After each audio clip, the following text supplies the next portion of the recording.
हो सकता है। जैसे कि ज़्यादातर जो पेशेंट है उस पेशेंट या पेशेंट के वातावरण में रहने से अगर हम उन चीज़ को अवॉइड करेंगे, जैसे मालूम है कि कैसे फैल रहा है रेस्पिरेशन से, तो हम क्या करेंगे, इग्नोर करेंगे। ना तो जब भी वो खांस रहा है उसको तो बोलना ही है कि मास्क लगा के कंटिन्यू रखना है, क्योंकि ऐसे हमने देखा उसको साइन सिम्टम दिखे। साइन सिम्टम दिखने के बाद अब हमें पता होना चाहिए कि इसको कैसे डायग्नोसिस करते हैं। जब तक पता नहीं करेंगे कैसे भी पता चलेगा कि वो पॉजिटिव है या नेगेटिव। तो सबसे पहले क्या कराते हैं उसका चेस्ट एक्सरे। क्या कराते हैं? Chest x ray. चेस्ट एक्सरे से पता लग जाता है उसका लंग्स डैमेज है या नहीं है। सीटी स्कैन कराते हैं, सीटी से भी पता चलता है मस्कुलर जो डेफिशिएंसी, क्योंकि टीबी का मरीज कभी हष्ट पुष्ट नहीं देखा होगा कि हेल्दी है, बिल्कुल वीक, क्योंकि मसल्स क्या हो जाती हैं, वीक हो जाती हैं। फिर हम उसका एक टेस्ट कराते हैं, मोनटैक्स का टेस्ट करते हैं। कैसा टेस्ट करते हैं? मोनटैक्स का। जो टीबी एक ट्यूबरकुलोन एक आती है, निडल आती है, ट्यूबरकुलोन निडल आती है, उस निडल के द्वारा क्या करते हैं उसको टेस्ट किया जाता है।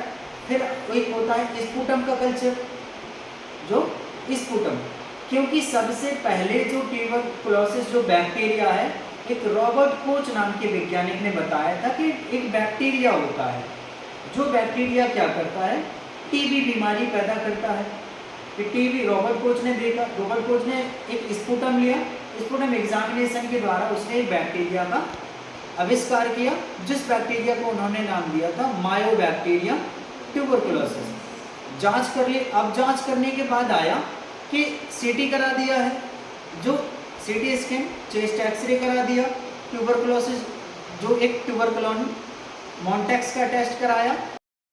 क्या बोलते हैं? डॉट्स। डॉट्स का फुल फॉर्म क्या होता है? डायरेक्ट ऑब्जर्वेशन ट्रीटमेंट सिस्टम या स्कीम। डायरेक्टली ऑब्जर्व करना, सीधा उसको देखना है पेशेंट को, क्या क्या चीजें हैं, फिर उसके क्या क्या करते हैं, उसको इलाज करते हैं। उसका ट्रीटमेंट करने में एंटी ट्यूबरकुलोन ड्रग्स आती हैं। एंटी जो ट्यूबरकुलोन ड्रग्स आती हैं वो देखते हैं हम, जैसे कि आइसोनियाजिड, रिफाम्पिसिन, इथाम्बुटॉल, स्ट्रेप्टोमाइसिन और पायराजीनामाइड। अगर कोई पूछे टीबी की मुख्य जो दवाई है वो कौन सी है, उसका नाम है रिफाम्पिसिन। क्या नाम है?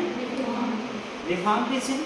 लेकिन रिफाम्पिसिन का साइड इफेक्ट क्या होता है, जब भी किसी पेशेंट को देते हैं तो उसको क्या होता है, तो वो पेशेंट का फ्लूइड, बॉडी के सारे फ्लूइड कैसे होते हैं, ऑरेंज कलर नहीं होंगे तो जान जाती है। क्योंकि कई लोग होते हैं कि नॉर्मली खांसते रहते हैं, उसका ट्रीटमेंट नहीं कराते हैं, तो सरकार एक इकोनॉमिकल और ड्रग्स के द्वारा क्या करे, इसको ठीक करती है।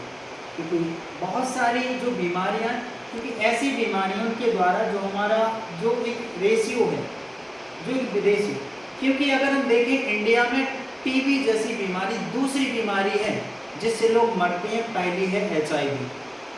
पहली HIV बीमारी जिससे लोग मर रहे हैं, और दूसरी बीमारी हमारी टीबी। टीबी से दूसरा आता है कि एक सबसे डेंजरस डिसीज ऑफ इंडिया वो ट्यूबरकुलोसिस है। फर्स्ट आता है HIV, क्योंकि लोग क्या करते थे, इग्नोर। टीबी इतनी बड़ी बीमारी नहीं है, अगर इसको समय से हमने इसको पकड़ लिया ना, अगर इससे समय से डायग्नोज कर लिया तो उसका ट्रीटमेंट है। ट्रीटमेंट हर चीज़ के लिए होता है कि किस कंडीशन में उसका ट्रीटमेंट करना। एक सिस्टमिक ट्रीटमेंट चल रहा है उनका।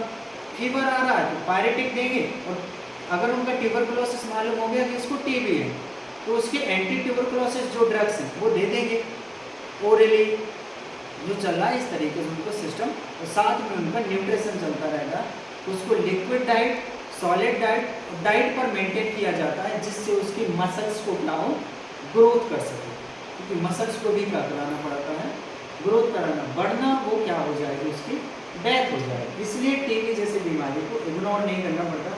प्रत्येक वर्ष जो अगर 24 मार्च को जो एक डे बनाने का उपलक्ष्य यही होगा, लोगों को जागरूक करना इस बीमारी से। कई लोग डरते हैं, बताने से डरते हैं हमें टीबी है, बट ऐसा नहीं होता, सामने आना चाहिए और उस चीज़ का इलाज कराना।